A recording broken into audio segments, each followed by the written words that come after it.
বাঁশবেড়িয়া পৌরসভার পৌরপ্রধানের বিরুদ্ধে সরব হলেন দলেরই কাউন্সিলররা। পৌরপ্রধানের ঘরের সামনে ধর্নায় বসলেন পৌরসভারই কাউন্সিলররা। বাঁশবেড়িয়া পৌরসভার পৌরপ্রধান আদিত্য নিয়োগের বিরুদ্ধে বিভিন্ন দাবি নিয়ে প্ল্যাকার্ড হাতে নিয়ে ধর্নায় বসলেন পৌর সদস্য ও সদস্যরা। পৌরসভার অর্ধেক মহিলা কাউন্সিলর ও অর্ধেক পুরুষ কাউন্সিলর। মহিলাদের সঙ্গে ভালো ব্যবহার করা হয় না বলে অভিযোগ তোলেন এই পৌরসভার উপপ্রধান। মহিলা তাকে জানানোর পর একবার সমস্যার সমাধান মিটেছিল, আবারও আগের মতো হয়ে যায়।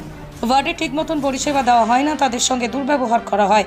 বোর্ড মিটিংয়ে আধ ঘন্টা মিটিং করা হয়, মিটিংয়ে যে সমস্ত প্রস্তাব দেওয়া হয় সেগুলো কার্যকর হয় না।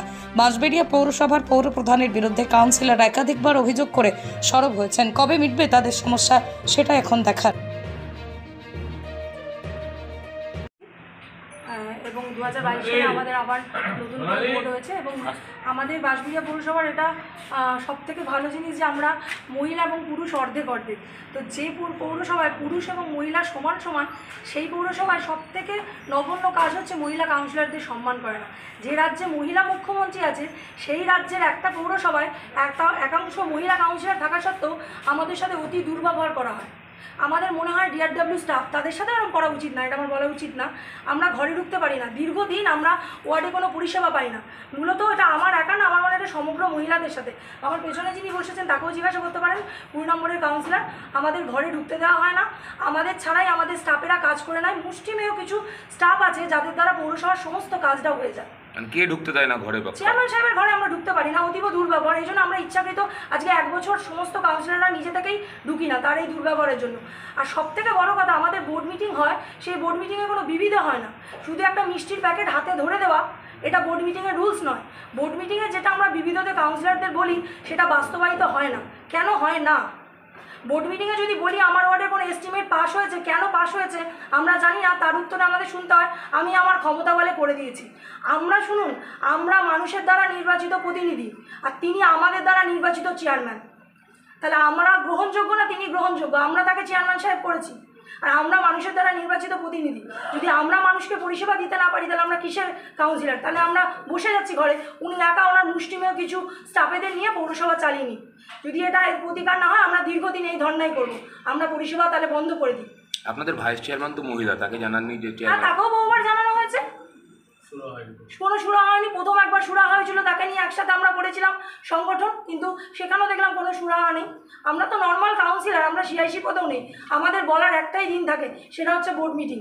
সারা মাসের ক্ষোভ, প্রতিরোধ, রাগ সব কিছু বোর্ড মিটিংয়ে। সেই বোর্ড মিটিং হয় 30 মিনিট, হাতে একটা মিষ্টির প্যাকেট দেওয়া হয়, বোর্ড মিটিং শেষ।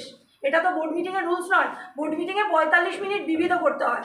আমি আগের বোর্ড থেকে আছি, এটা আমার 2 টার্ম, প্রশাসনিক বোর্ডেও আমরা দায়িত্বে ছিলাম। চেয়ারম্যান ভাইস চেয়ারম্যানের প্রতি আপনার সেগুলো সকল কাউন্সিলররা আছে, সে সকল কাউন্সিলররা যেটা বলবেন, আমি তো তাদের থেকে আলাদা নই।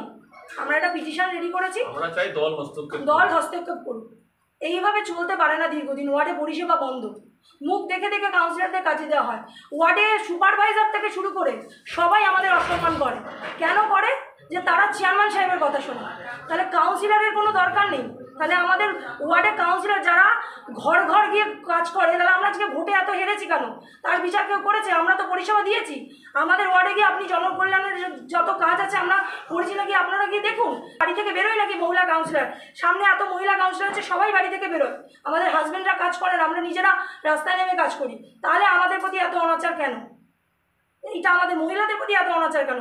এইটা আমাদের সব থেকে বড় কথা। কি নাম দিদি আপনার? সুমিতা কুমার, 2 নম্বর ওয়ার্ডের কাউন্সিলর।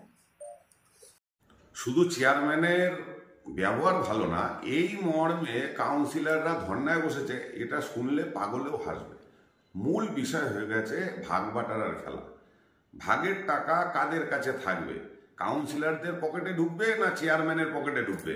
কারণ ম্যাক্সিমাম টাকা গঙ্গার পাড় বাঁধানো থেকে শুরু করে, রাস্তাঘাট নির্মাণ থেকে শুরু করে, প্রধানমন্ত্রী আবাস যোজনার থেকে শুরু করে সম্পূর্ণ টাকা ঢুকে যাচ্ছে চেয়ারম্যানের পকেটে। এবার সেটা কাউন্সিলররা মেনে নিতে পারছে না, যার কারণেই আজকে ধর্নায় বসেছে। অন্য আর কিছু না, পুরো বিষয়টা হচ্ছে ভাগবাটারার খেলা। এই ভাগবাটারার জন্যই আজকে এই ধর্না। সুরেশ সাউ, হুগলি সাংগঠনিক জেলা বিজেপির সাধারণ সম্পাদক।